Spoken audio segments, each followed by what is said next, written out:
Hello my dear guys, সবাইকে জানাই আমার অন্তঃস্থল থেকে শত সহস্র কোটি দণ্ডবাদ, প্রণাম ও সালাম। প্রিয় ভিউয়ার্স, সবাই জানেন বা অনেকেই নাও জানতে পারেন, শ্রীমদ্ ভগবদ্গীতায় একটা কথা আছে যে ক্রোধ মানুষের জীবনের সবচেয়ে ক্ষতিকর একটা বস্তু।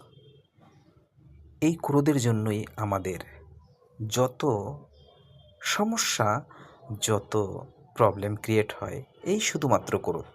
তাই সবাই আসুন আমরা ক্রোধকে না বলি। শুধু গীতা নয়, আজকার দিনে ডক্টররাও বলে থাকেন ক্রোধকে পরিহার করতে। তো বুঝতেই পেরেছেন শ্রীমদ্ ভগবদ্গীতা কী। শ্রীমদ্ ভগবদ্গীতা মানব জীবনের দলিল, এবং আজকের এই বিজ্ঞান সম্পূর্ণই শ্রীমদ্ ভগবদ্গীতার থেকে সৃষ্টি হয়েছে। হরে কৃষ্ণা।